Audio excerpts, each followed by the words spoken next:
provided to you by Xsola. What's up, everybody? Welcome to TWIG 126. We got myself, Joe Kim, Mishka Katkoff, Adam Telfer, and Eric Chris. And I don't know what's going on, guys. I know Eric's a little triggered this morning, so we'll see what happens. I haven't even had my first cup of coffee and I'm already on fire. But I think I literally spent the last 2 hours like writing this stuff today, and I'm starting to realize this is taking a little bit more time than I wanted to. But anyway, there are lots and lots of triggering episodes this week. Finally, that I need to get off my chest in a big way. But we'll get to all that, and otherwise everything's good. Great. Eric, your mic is still a little like you're either too close or your mic is too loud. I don't know if anyone else agrees, but definitely louder than the rest of us. Okay. Alrighty. Okay. How about yourself, JK? All right. I heard the Roblox episode was was amazing. I haven't listened to it. I don't play kids games, but I probably should. All right. Well, do you want to just get into it right away? Yeah, let's go. Yeah, I can go. Give me a summary. I don't want to be crude here, but Joe Ferenz seems like a very, very nice guy. But literally, he was licking Matthew Curtis's butt the entire time he was on this podcast. I mean, I have never seen a discussion that was so positive about a platform in my life. Like, he felt like more of an evangelist than a game developer. I was really hard to listen to. He is an evangelist, though, right? I mean, he's trying to evangelize jumping onto Roblox and developing stuff. But what question should I have asked? Because to your point, Eric, you're saying it was too much softball. What should I have asked? No, you should have asked him is like, what happens when the big guys come in and get better terms than you do? What are you going to do? Like, they get 30-70 or 70-30 and you're getting 30-70. How does that make you feel? You know, like, well, that's what's going to happen, right? No, I don't think that's going to happen. That's going to happen for sure. You think? I doubt that, but well, whatever. Yeah. I mean, the fact that the rudimentary type tech, the tech debt that they have, how do other competitors compare from a technology perspective? I mean, there's like, dude, but it was also like the guy is a salesman, dude. He's like a total entrepreneur. Like he's brilliant. Seems at that, right? Like, again, it was like a hype train podcast. It was like the hyperbole was at fucking 11, dude. Like, it was like, I was like, it was unbelievable. I don't even think Curtis could have written a script like that. Like, it was insane, And the best one was, he's like, I recommend if you want to make a Roblox game, take 1,000 hours of playing, 1,000 hours of talking to devs, and you might start to speak French of Roblox. It's going to be the YouTube and TikTok combined of games. I'm like, it was pure gold, dude. I can't make that shit up, dude. That like is brilliant, and I think that was totally off the cuff too. So the guy, I have to admit, I got some mad respect for him. Anyway, but okay. Well, if you want to ask him some hard questions, Joe Ferenz, you're welcome to jump on here if you want to seriously get some hard questions from Eric. I know, but he shouldn't be a game developer, dude. The guy should be going around in cities, setting up tents, and saying "Hallelujah, praise be Jesus." I mean, Roblox, right? Like, bring him in, bring him into the crowd, right? It's crazy. It was crazy. One of my friends was listening to the podcast and he started talking shit about it. I'm like, I didn't listen to it, and then I started listening to it. I'm like, oh my god, I totally know what you're talking about. This guy is insane. Anyway, good for him.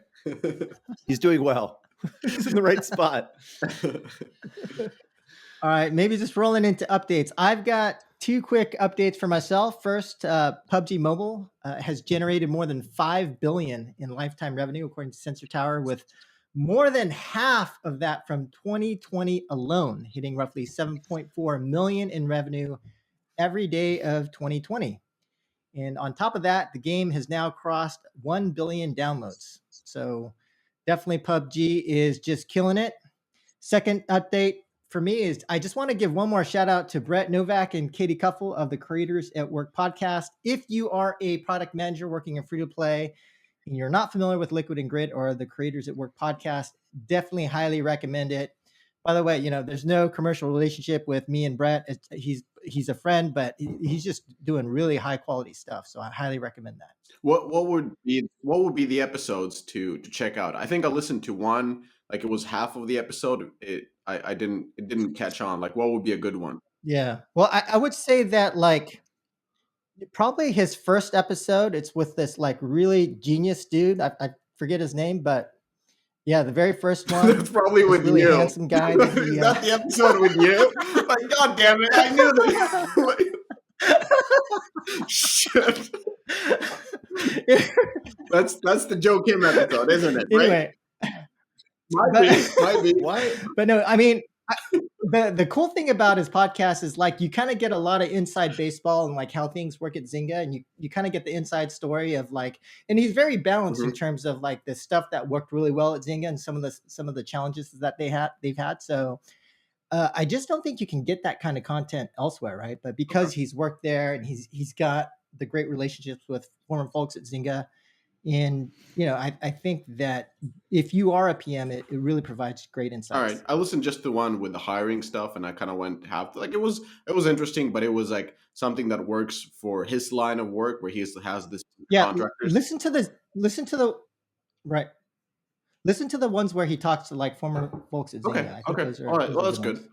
All right. I have a couple updates. So I was on YouTube, an ad came in, and that was the Warpath. It's the latest game from Lilith, and it launched globally.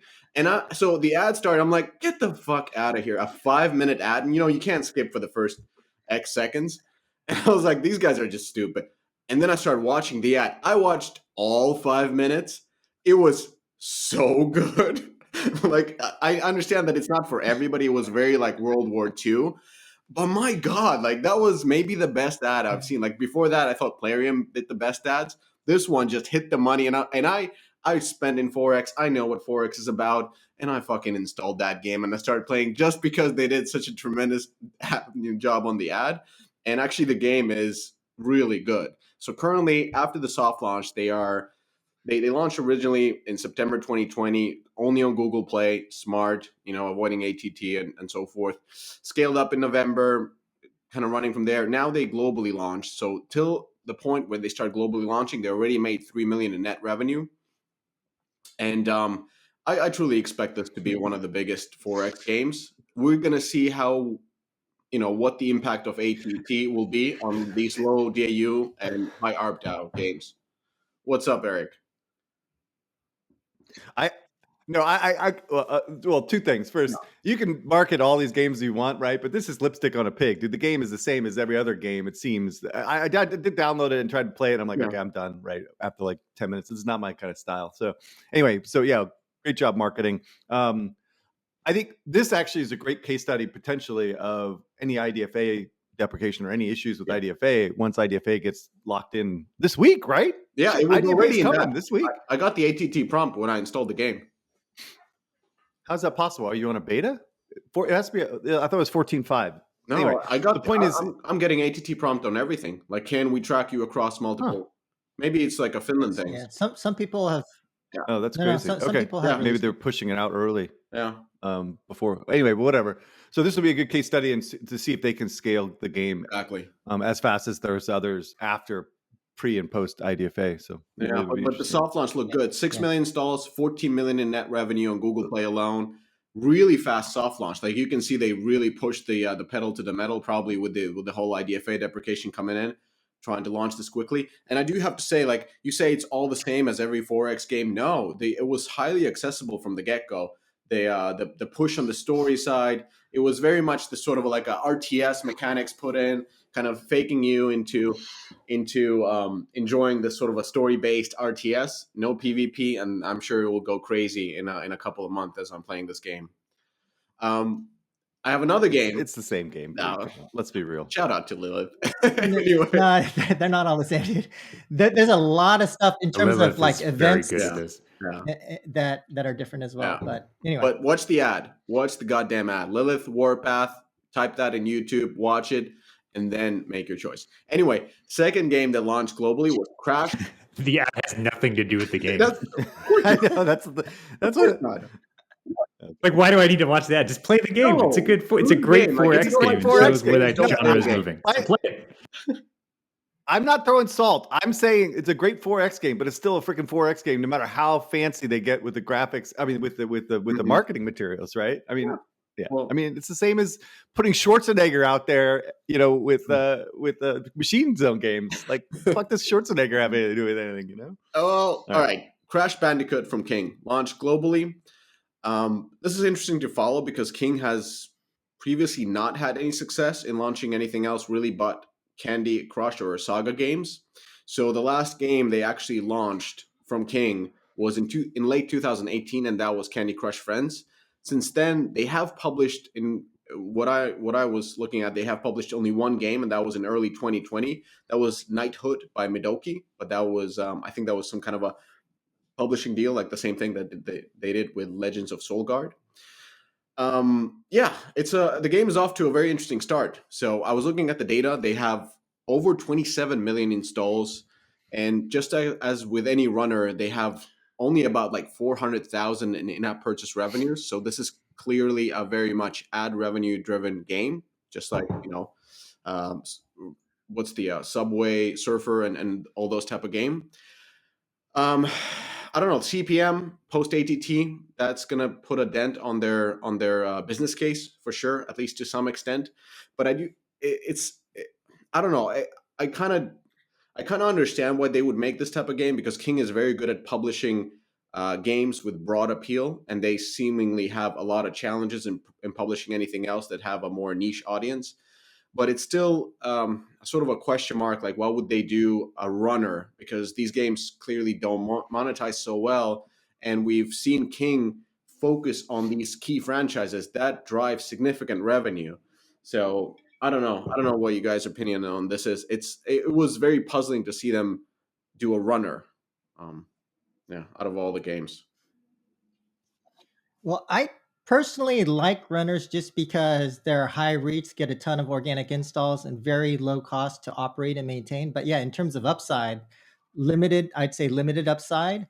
So the only thing that I could think of in terms of if they're trying to make this more of a strategic launch is that maybe they just want to collect a shit ton of player data for ATT, but I guess you guys don't think that's the case, right? I doubt. That was the only I thing that doubt. I I No. mean, no offense to King, but I don't think they're like, that strategic and try, like, they're very much focused on brands and looking at this game, it's very polished, very well made. I think it's been in development for a hot second. So I think it's been development way before all the IDFA deprecation talk became. Look, No, that makes sense. I thought when you said hot second, it was like this was a fast No, strategic move. hot Like, second meaning like this looks like it long was time. a long because I'm sure they're obsessed over what genres could you go after with the Crash Bandicoot IP on the run. This makes sense if you're looking at it at a limited scale, but as Joe said, like the upside here is relatively low. So it's just a reach play. Hopefully they can make some of this money back on ads, but I just don't see a lot of room to grow in terms of live ops in this space. all right, maybe I'm a simple man, right? But what I see is Bobby Kotick's like, look, King, you guys have been sitting on the same games for the last like 6 years, 8 years, 10 years, or whatever, right? Make a new game, make something, right? Like do something besides freaking puzzle games. That mints money, puts money in my bank account. I get my $200 million bonus. But you guys haven't made a new game in forever, so why don't you help support one of our core IPs on mobile and build a runner, right? And Bobby doesn't know what runners do, right? And so this game's going to come out. It's not going to make any money, and they're going to fail, right? That's it. I'm a simple person, right? I mean, that's it. That's the way it works. In order to get this greenlit, I'm sure they had to come up with some kind of cases. Like nobody. I'm sure, and the case studies were ridiculous because the only runner that's really, well, that's not quite true. No runner has really made money on in-app purchases. Period. Even Subway Surfers, right? But Subway Surfers mints money in advertising, right? Well, depends on how you define that. And now, as a guy who's seen data on 3 of the top 10 runners, probably the only person in the world that has access to that data. Only person in the world. Wow. Yeah, quite You're literally. so exclusive, dude. Oh my god. I can tell you guys about runners, but like, so they do make some money on IAP, make some money on ads. Again, it's exactly how we characterized it, right? Super high reach. It's kind of like if you have a great IP and good gameplay, it's kind of hard not to make money, but it's just like What do you when mean you by say that? make The money, scale of when money. you say make The money, you scale. mean profitable? Like what are the payback windows Yeah. in a endless runner genre? Well, I can't tell you the Oh, numbers. come Oh, on. You're the expert. You got all the data, man. What is this? Anyway, I guess my point is that the scale of success that requires to move the needle at Activision or King is so high. This doesn't fit any. There's no bar. Yeah, it's not That's going to what do I'm that. trying to It's not. say. It's not That's going to do that. exactly what I'm trying to say. It's Like what kind of Yeah. case can you show? Okay. It's not even worth discussing. Although the quality of the game is good, I'm glad they're making something besides a freaking puzzle game. More power to them, but these games don't make that much money, and it's certainly not material for King. So moving on. Yeah, it is a very well-made game. Yeah, Like it looks great. It does right? look good. And came at the same time and- with the Crash Bandicoot for consoles, right? So they're kind of supporting that way. That was out like a year Really? ago, wasn't it? Yeah, and maybe that was the original plan, was that they were going to get them out at the same time to help support it. I don't know, but we'll see. You're just talking about the next gen version, Maybe, like the PS5 and yeah, Xbox because I'm X seeing those versions ads just came being out. shown to me, so that's why I drew the reference. You get all your news from ads now. Warpath now Crash. Okay, YouTube. now I know. I just got direct Facebook ads whenever I need Miska to know something. It's good. Yeah. Let me build your mobile strategy by looking at ads that come across my Facebook page, right? Anyway, all right. Moving on. All right. So again, this was a very triggering week for me for other reasons, personal as well as professional, just to be clear. So I have what I am calling the Eric Quad Rant, and I would have to actually say there's 5, including including Joseph's podcast about games fat or whatever the fuck that company was, Joe Ferenz and his nonsense. Okay, so the first thing, and I have to tackle this head on because I know there are people out there saying Eric is a moron, right? Because EA just announced that they're doing another golf game at the same time that Take-Two is saying. And you're thinking to yourself, Eric said that building a golf game is a dumb idea because it's not a very big market. And how is it possible that 2 of the biggest publishers in the world make 2 AAA golf games? He doesn't know what he's talking about. And I said, I am doubling down. This is a freaking terrible idea. And on top of that, I actually had to do some research. I had to look into historical sales of PGA Tour and Tiger Woods, and these goddamn games never made more than 2 million. Actually, the one I saw only made 1.4 million units, right? So you guys actually put me to work, right? So let's do the math here for a moment. Just for a second, I apologize ahead of time. At 2 million units, you're talking about 100 million gross revenue. 30% goes to the publisher, the platform, 25% royalty. That gets you to about 53 million in gross profit. And then you talk about 15 million in marketing, which is a little high, 25 million in R&D, and maybe a little bit of overhead associated with the studio, which is a low estimate, frankly. You're talking about like $8 million in profit. Dude, that is mice nuts. That is absolutely irrelevant to anything. And this assumes 2 million units. And if you actually go to the highest unit that I ever saw for Tiger, you'd be losing money. All right, just to be clear. So what I think this is more of is like a FOMO thing. Again, EA is reacting to what's going on in the market, and they don't want Take-Two pissing in their pool, right? They spin up a team and start building out Tiger, probably using old new PGA game, but using old tech or whatever to compete with Take-Two's projects. I really don't have any idea, but it doesn't make any freaking strategic sense to make a PGA Tour, but it does make a little bit more sense than to sign up Tiger Woods, who's totally washed out and doesn't make any sense to have that license, right? The PGA license is more valuable than Tiger Woods, that's for sure. All right, that's the first one. The second one, Qualcomm is reportedly developing a Switch-like Android gaming device. Just stop. Okay, just stop. These hardware manufacturers have no business making anything to do with gaming. Just stop building gaming platforms. It takes years of preparation. It takes established relationships with developers. You need to create content. You need to create the service. You just can't will it into existence, you know? There's no chance of success with this, right? And somewhat related, I got suckered into one of these LinkedIn panels last week. And this is what really sent me over the edge, by the way. And they were talking about 5G and cloud gaming, right? And you know where this is going, right? Like it was like an old engineer from Verizon. It was a marketing guy from Qualcomm. And this guy from Bruce from Polystream, who's by far the smartest guy on the panel in terms of understanding gaming anyway. And the guy from Stadia didn't even show up, right? And this was like 5G and cloud gaming. And there's no one representing cloud gaming at all, right? They spent an hour talking about how great streaming service will be and how that it'll be enabled by 5G, right? And again, to be fair, Bruce from Polystream, really, really super smart and understood that you need to build the content to take advantage of the platform and not the other way around. You know, it doesn't work that way. You can't just build a platform and hope that 5G, can enable it, right? So let me just be clear. 5G and streaming have one thing in common. They are basically a product without a market, right? These 5G folks have been pushing this 5G for years as the second coming, right? And they were using cloud streaming as the killer app. But without cloud streaming, there's no real other applications that make sense right now for 5G.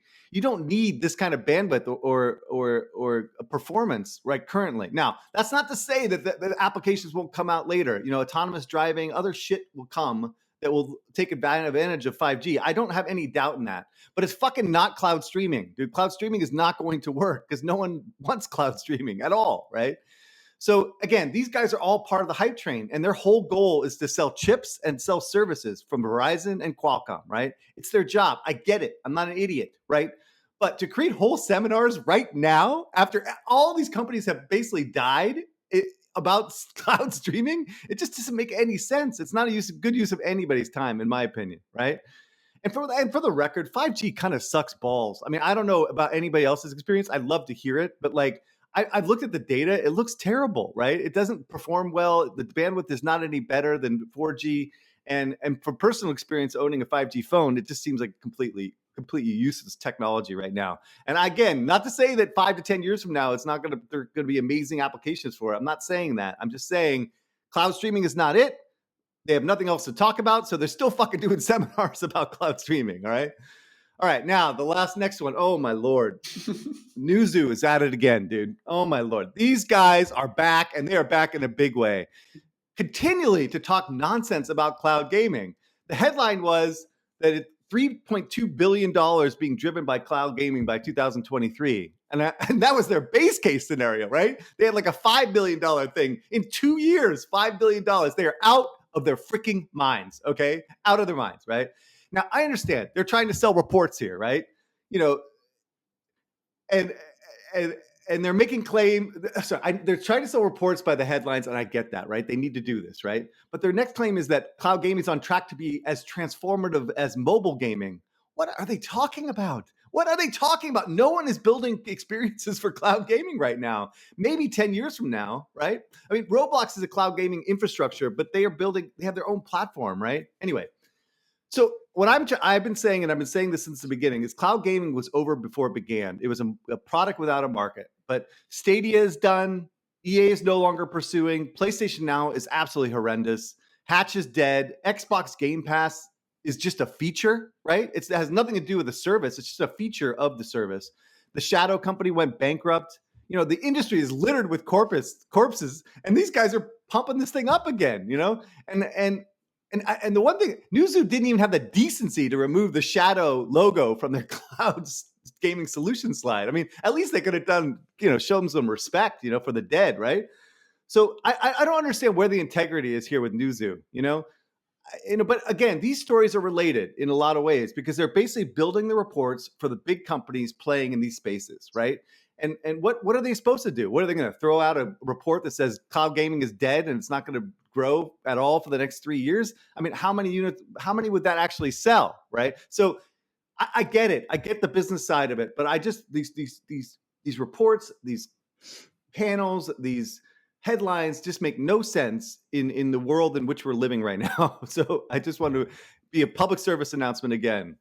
JK, you had a note before my last one? So yeah, well, I was just thinking, is this serious research from them where they actually think this is going to happen? Or to your point, are they trying to sell reports, or is this some form of kind of like how we have regulatory capture by, in politics and government? Do they have are their customers Amazon, Google, whoever, and the guys that are paying them a bunch of money for research are saying, hey, push up this cloud gaming so we can justify the service? I don't think something like that. I don't know, but it does seem crazy. I think if there's anything like that, it's more like, the big companies are interested in certain areas, and of course they make a report where the interest is. and I doubt that it would be like, hey guys. But where does this number come from? Like, where does the 5 billion? How does it get calculated? Is it just soft data asking five friends, or what is it? I don't know. It comes from where every research report comes from, right? From the talks, Yeah, from out here, Bull Talks. I like the way I pronounces that. No, I mean,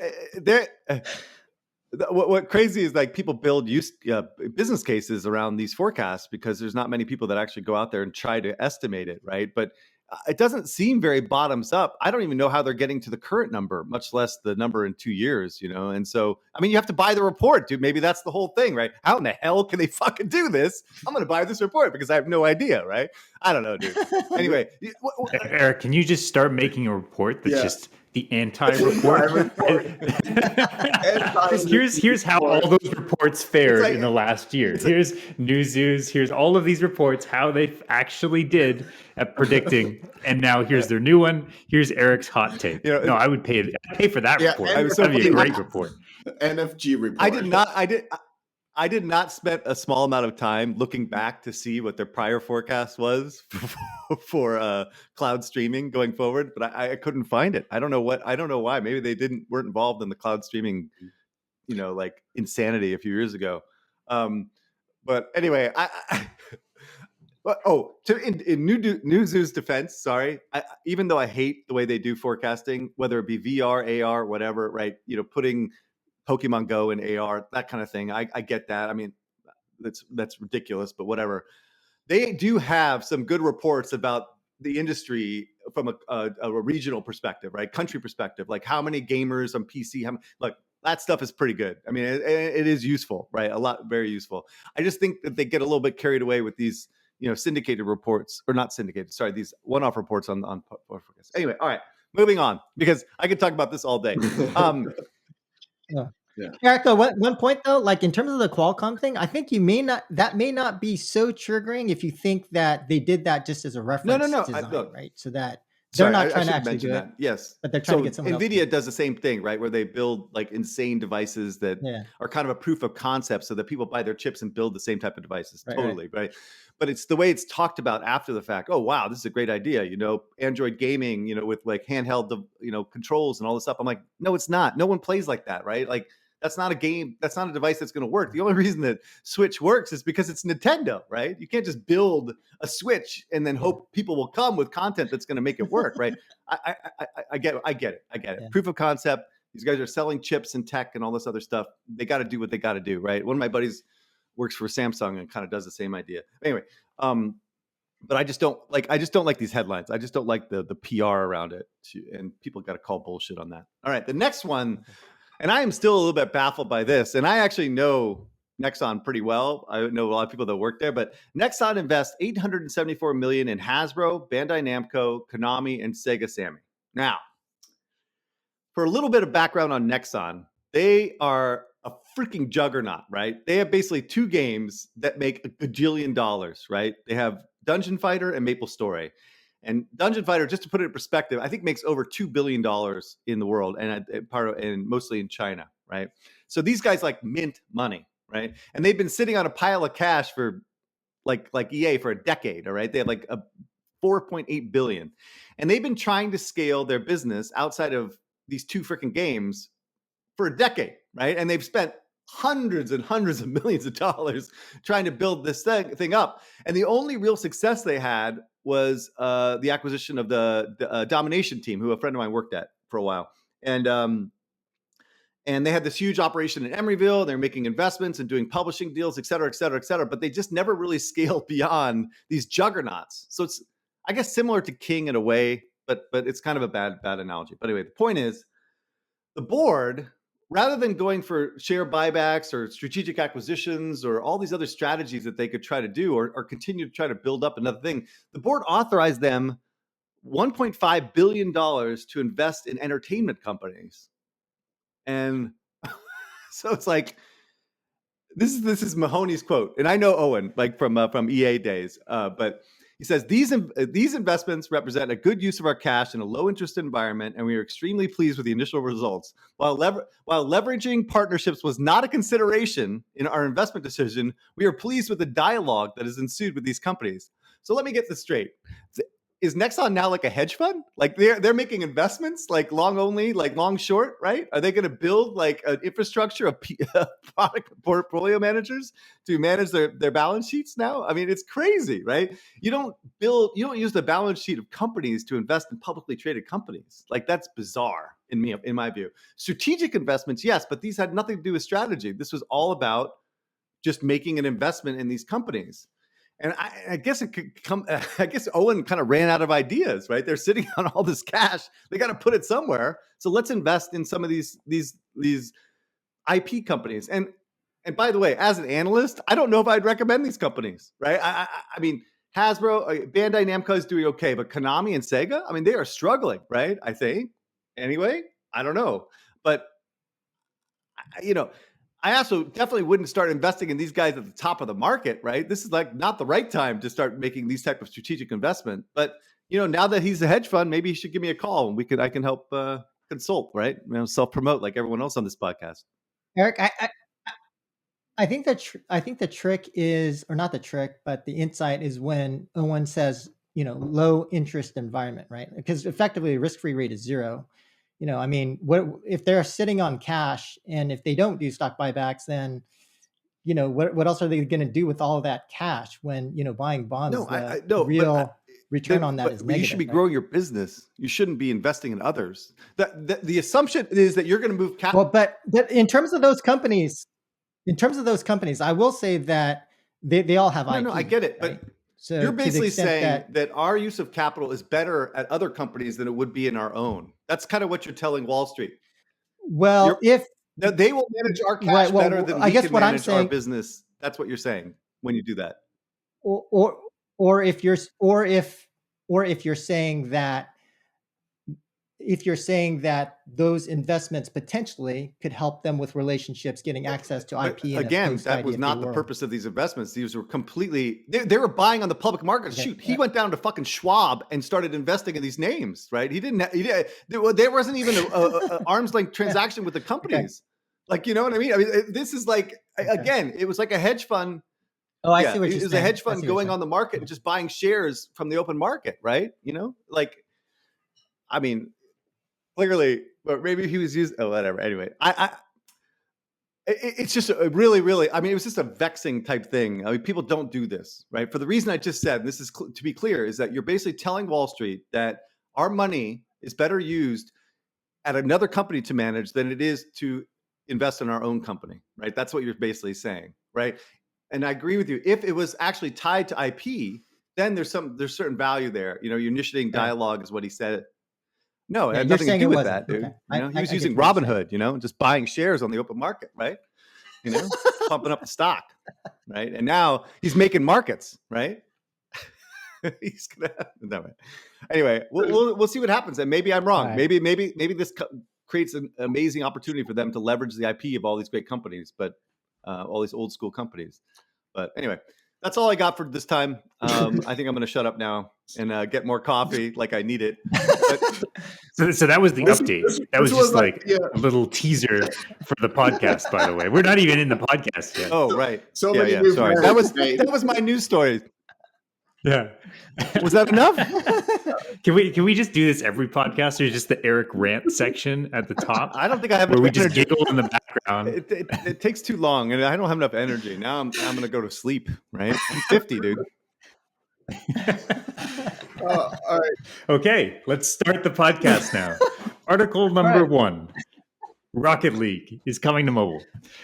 So there's an alpha available in Australia and New Zealand now. It's targeting release later on this year. Just note that this is not a Rocket League port for mobile. It is called Sideswipe because it's a side view 2D game. So the game is actually much more vertical. It's a lot more, say, focusing on jumping and boosting midair to bump into the ball so that it lands into the net. Pretty interesting. It looks like they're reusing a lot of assets from the 3D version, so they have lots to pull from, lots of cosmetics, etc. And it looks like, in terms of the economy, it's cosmetic only. So I'm speculating here, but I personally don't really see Epic or Psyonix doing ad monetization or doing any sort of like Clash or 8-ball pool style betting mechanics for this. It just, from the alpha footage, didn't look like there's any signals that they were going to be doing this. Looks like a cosmetic focus. So my take on this, right, based on that speculation, the game as it is looks actually really fun. It looks like a 2v2 version of some of those PvP hyper casual games. If you've ever played the game Headball, really interesting game, actually really fun to play. This looks significantly more polished version of that. Great. But overall, I'm pretty disappointed by the strategy. I think creating a completely separate, dumbed down version for mobile is just not the right strategy here. I'm personally disappointed that they couldn't figure out how to port the PC console experience over to mobile. And looking back at their history, looks like back in like 2016, they did a GDC talk. So thanks to Mike Doom from the DOF Slack group for cluing me onto this. They already showed signs that their tech was pretty old. So likely true cross-platform would have been impossible. But still, like, not a port, like do a port with its own backend. Because I personally feel like the gameplay would have worked just fine on mobile, especially compared to League of Legends and all the other types of HD PC console experiences coming over. But now we're ending up in a situation where they have a completely separate economy on mobile, and they end up being tied down to their PC console monetization strategies, and they're already capped, right? The only benefit is the brand on mobile, but that only goes so far, right? Like cosmetics and no betting, ad monetization forces them down a track where, like, now they basically are signing up for Tencent level live content strategies from PUBG and COD Mobile in order to actually drive the cosmetic revenue, right? And I just don't see them come close to that, especially looking at their PC console pipelines. I just feel like they're going to struggle on mobile. So personally, from this, I'm much more bullish about free-to-play PC console devs leveraging the existing progression and scale they have, rather than creating a completely separate version that's tied down to that. Best example I have from this is Fortnite's initial revenue per download is initially much higher than any cosmetic-driven model, especially, say, COD and PUBG. And what's nice is that then those live ops actually leverage their existing content that they're creating. Versus COD Mobile and PUBG, they definitely overtake Fortnite over time, which is great, but that's due to Tencent's fueled live strategy. That actually has everything to do with the amount of cosmetics, amount of events that they're driving into that game. And not a lot of devs can split their teams and invest in two separate teams completely like that. Hence, the ideal, leverage your existing live content strategy, and rather than creating completely two different business units. So personally, I understand the complexity of being cross-platform. Submitting a build optimized for PC, console, and mobile is massive overhead, but I just feel like you can be smart about this. So that's my take. What do you guys think? Would you create a brand new mobile experience, or would you try to port or connect your existing game to the mobile? I think I have a different point of view on this one than you in some ways, but I think you actually said it already. You just said it in a different way. Like, I'm not really too fond of racing games on mobile, as I've said many times, but this is actually maybe the way to do racing games, right? In some ways, like very simplistic way and visual and 3D, et cetera, et cetera. But I actually kind of think it's a smart move to build something else on mobile than the core gameplay. I think the core gameplay on PC is disorienting enough. I can't even imagine what it would be like on mobile. Maybe they could pull it off. But I've seen games with very similar control schemes work just fine on mobile. Like, really, you just have to worry about driving forward, turning left, turning right, jump, and boost, right? Right. And you can automate some of those controls. Same sort of stuff they did on COD Mobile. Like, you're still looking at a double joystick and virtual D-pad or virtual joypad stuff, but it's really not that bad. Yeah, maybe there's some tech debt there. I don't know. Maybe they just don't have the ability to do cross-platform in the way that you're describing. No, they definitely don't. Yeah. Did you say that already? The GDC talk, definitely. Okay. Yeah. So my point is this, is that, like, you leverage the brand, you leverage like kind of the core like X, we used to call it at EA, of that brand. You bring it to mobile and you create a new experience. I think the only thing that they're not doing is embracing a new type of monetization scheme, like something like Golf Clash and Tennis Clash, et cetera, that that could leverage that type of gameplay and do better, right? And they're not divorcing themselves from the cosmetic type economy that they're used to, I guess, with the core PC game. And so if they were to do that, maybe you wouldn't be as objectionable to them changing up the formula of the gameplay. You know what I'm saying? Yeah, absolutely. If they changed their live model for this Yeah. and they went to a different monetization, then this could work, right? Right. Okay. Well, I mean, but they didn't. Yeah, they didn't, and they won't probably, because people get really like headstrong about being true to the consumer, et cetera. Yeah, so if they say, look, we have to do a cosmetic only economy, then from there I say, well, ideally then you're leveraging all the existing cosmetics you've created on PC console, right? Because you look at their pipeline there, it's not competitive at the same level as Fortnite, right? And it just takes a lot of effort to develop that. And now you're all of a sudden creating a 3D game that demands all of these cosmetics in order to fuel any monetization and growth. Right. It's like, yeah, if they're going to go mobile, just go mobile, right? And stop. You know what I mean? Like for this type of game, I'm really confused. Like, who is this game for? Like, is it for existing players? If it is for existing, I assume they would expect, same kind of experience, but this is very, very different. Is it for lapsed? Again, it's kind of like, well, here's not even watered down version, like just a different game. And if it's for new players, like I think they're expecting some kind of a game with Rocket League, and this is definitely not it. So it's kind of like a whole new game. And as you guys were saying, like if you're making a totally new game, which has no connection to the previous one other than the name, then why would you have the same economy and same constraints as the console, Switch, PC version? So when I looked at it, I haven't played it. It looks pretty much the same kind of game as there's a Finnish company called Do Dreams, and they have a game called Drive Ahead. The game has pretty high organics, but it pretty much monetizes fully through ad monetization. And Adam, you said this game doesn't have ad monetization. It's really confusing. Like it's always super confusing when you get these games coming in from a different platform, coming into mobile, and kind of like trying to rewrite the rules and handicap themselves so significantly, and also deliver a product that is just simplified to a point where it's not even the same product. So I'm just confused. I'm very like, I looked at the first image and I'm like, this is not Rocket League. Like, why did you do just a port of Rocket League? That could have worked extremely well. Yeah, I think for me, I wouldn't rule out the control. I know you guys kind of doubt it's the control scheme, but just because, and I haven't played Rocket League too much, but I just know that when I try to drive in GTA, I can't drive worth shit. But in any shooter, it's fine, right? But you're making a shooter on mobile, and you're saying control screen matters here. Okay, sure. Okay. Well, I'm saying that control scheme for racing may be different. Just I don't know. Again, you're full of lies. Full of lies. Full of shit. Who knows? I'm full of lies. Moving on.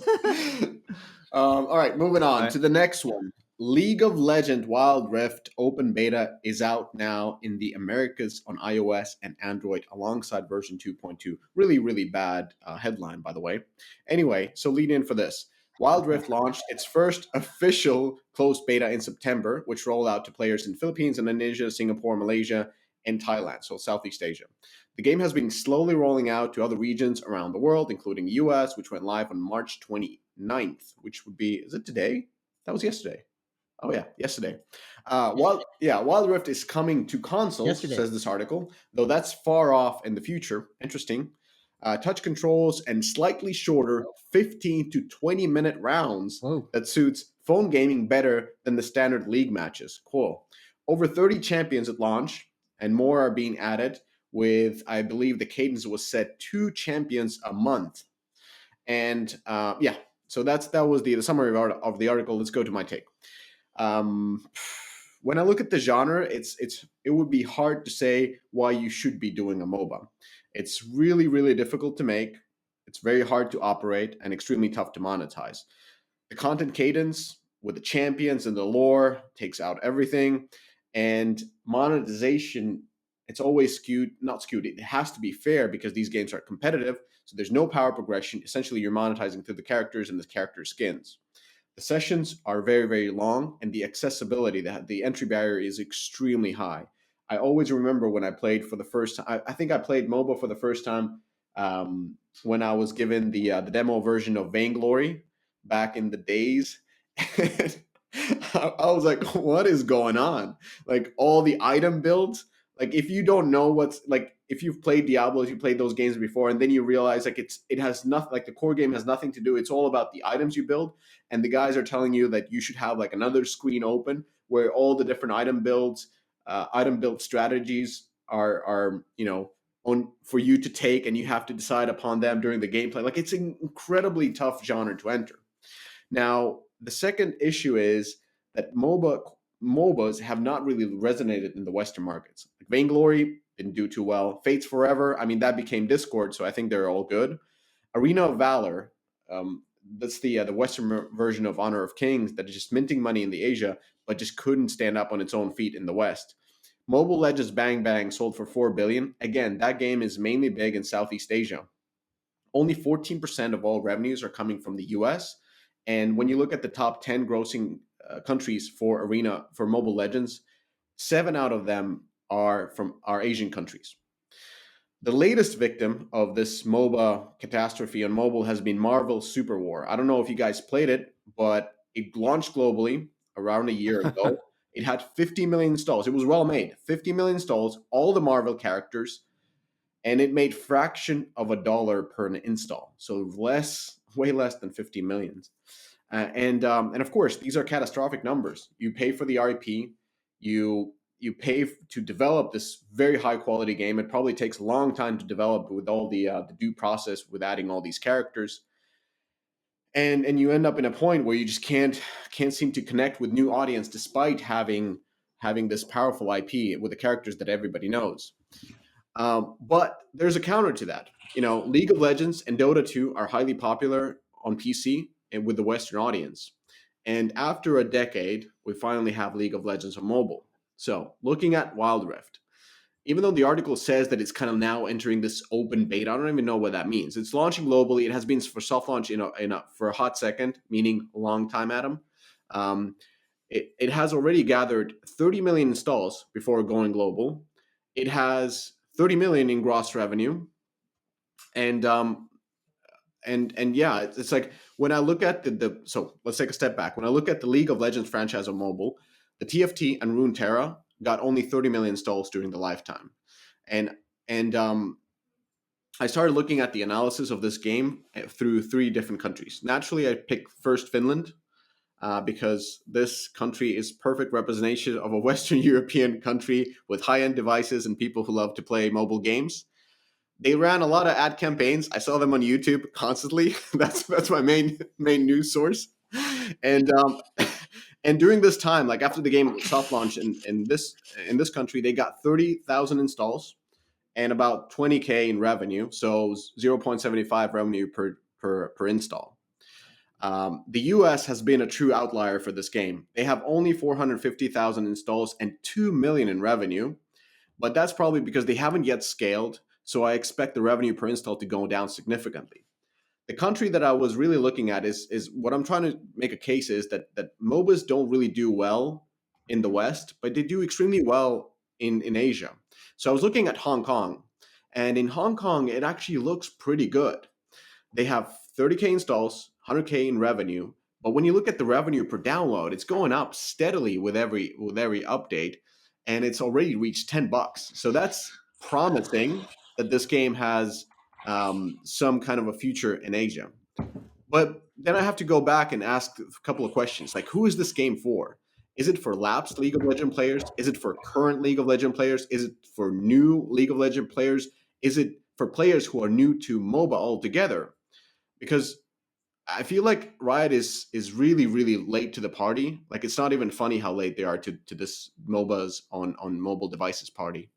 And I think it has something to do with internal conflict because they didn't want to do this game before, but they then decided to do this game because we know that Riot has the capability to execute and ship games. They've done it quickly with Valorant. They've done it with Runeterra, with TFT. They can ship these games, but it has taken them for a very long time. And looking at the overall revenue per download, Wild Rift is currently on par with Arena of Valor with the numbers. it had when it launched, and that game couldn't scale up in the West. So I think launch in China and in Asia could turn things around, but we know that it can easily take up to 2 years from now, even though the company is owned by Tencent, to get the approval to launch in China. And then there's Honor of Kings, and that game, makes regularly $200 million a month in China. That's insane. So to conclude, my humble opinion overall, kind of for Riot, is that I feel like they should be taking more risks with their games. All the new games that they've made, TFT, Runeterra, Wild Rift, really polished, really well made, but they're kind of offering incremental innovations. And they don't feel fresh in any shape or form. The games are more like Hearthstone with League of Legends, or Dota Underground. What was the predecessor of Auto Chess with League of Legends characters? And now we have kind of like Honor of Kings with League of Legends characters. So I feel like with a company that has League of Legends type of franchise that is making gazillion dollars every year, they would have, more courage to do something very interesting and very new, rather than copying something and just putting League of Legends on top of it with some incremental innovation. So that's my rant on Wild Rift. Dude, Let me defend Riot for a little bit. So one, Honor of Kings is the number one game in the world. And I think that when you look at that genre, and if that's the number one game, there should be more competitors. I do think that, the Mobile Legends Bang Bang guys, Moonton, they left at a good time. I haven't played the game a lot, but of what I have played, it's really, really well polished. They did a really good job in terms of the game. It's better than Mobile Legends Bang Bang. Those guys got out at a good time. And I think it will still share from the existing MOBAs out there, but I'm like a delusional MOBA fan. So I think that while I hope that it does well in the West, I mean, obviously the secrets to the success is we've stated a number of times here, is that it's going to be Asia. It's going to be, it's going to be China. It's going to be Southeast Asia. And how can they not make a ton of money? Well, I don't know. You know what scares me about the data so far, though, is that we have like 2.6 million downloads in South Korea, and they barely made over $3.5 million. That's actually not good because like those people spend like with reckless abandon. Maybe the depth of spend is not there. Maybe it's not even implemented, the spending patterns, because the data does not look good. Like they're making less than $1 per download on a really well polished game. Like games, even Arena of Valor, I think. Well, actually, I don't want to speak to that, but like if it's a super hardcore MOBA, then people would be spending insane amounts of money early because they're early adopters, so it should be much higher, right? But what's the monetization inventory at day one? So it was right, because sometimes RPD can be like RPD can be quite misleading when they're doing this Tencent model of come stay pay. It was the same problem with Call of Duty, right? If they don't have the inventory, then it's not a strong indicator. I was looking at, so they came in with over 30 characters from the get-go, which is more than Arena of Valor and all the other guys, and they're putting 2 a month. 2 a month. That's insane. No, but like the characters are they selling the characters or the typical mobile model? Like I haven't played Wild Rift, but I assume that they would do the same as League of Legends. Like you have the unlocked characters for this week, and then they get locked, and then new characters unlock, and you kind of go back and buy them. I'd have to double check. Like, I want to actually play. I think for the first day, there's almost no way to monetize. Yeah. Like they just keep throwing free shit at you the first day. So like, I wouldn't read too much into that. I feel like they're doing a come stay pay type of model here, which is what they're used to. And then I think it's going to be all about their live operations of this, right? Can they compete at the same level as Honor of Kings in terms of delivering events and cosmetics? Right. And look, I've not seen it from their other services. All right, let's just be clear here. Like this has no chance of doing well in the West, right? Let's just call a spade, right? Like these games don't do well in the West. I don't care if it's Wild. I don't care if it's League of Legends. I don't think people are going to play this on mobile in the West, right? So the only option they have really around this is Asia. And right now it doesn't look so good in Asia, but maybe it is. Maybe they're just saying, come play, pay later, right? Type shit. Well, what's your definition of not doing well in the West? I mean, I think it's going to do something here. Like how high that scales up, I don't know, but No, it's gonna I don't do like know. Runeterra money. Oh God, I hope it. No, it's going to do better than that, dude. That's a disaster. it'll do better than that. Come on. Look, I said that was like the really bad game for last year, but that's a disappointing game for this year. But It was that's at a game different of the scale of year disappointment. from Apple. It was game of the year from Apple. Come on. Yeah, because Okay. Apple. Hey, how about we do a but that reset? was- You know, like some of my previous predictions are a little crazy, but maybe we come back next week or the week after, and let's we all do actually play the game, sit down, play the it, game, do some right, and then analysis, not just like Yeah, but we won't do the Newzoo buttocks sort of number, you know, like you have to we'll acknowledge actually do some your research. Newzoo buttocks like forecast before, Mr. Joseph Kim. Of course. Right? You can't just I get a do-over, dude. This is not the way it works, right? You're hey. The game will make more than 500 million in lifetime, forever. No. Well, let's do a global and US. All right, we'll do this Global next and week. US. So We'll do this next week. But the most important thing from that whole article is that the dictionary definition from Merriam-Webster of hot second is a very brief span of time. So now we're okay to move on to the next article. It's a second language. It's a second language. What do you do? You know, like I'm a foreigner. he doesn't understand the vernacular. Yeah. All right, moving on. All right, this is our last article, I believe, right? So, from the Wall Street Journal, Tencent stresses regulatory compliance as profits from gaming payments surge. So, Wall Street Journal is reporting that Tencent CEO Pony Ma emphasized the commitment to working with the regulators during a quarterly earnings briefing. This is amid significantly heightened government scrutiny over China's tech companies. So, there's been strong growth in mobile gaming and payments, which drove Tencent to its most profitable year yet. And the Wall Street Journal further noted that Tencent was among several companies fined by antitrust regulators in China this month for failing to properly report past acquisitions. Further, China's antitrust committee has been gathering information about Tencent's online payment service WeChat Pay, alongside rival Ant Group's Alipay since last year, as China really tightens the screws in the payments market. So Pony Ma stated, quote, "We are working closely with the government and the regulators on our compliance." And the Wall Street Journal notes that Mr. Ma met with Chinese antitrust regulators proactively, and he requested to see them.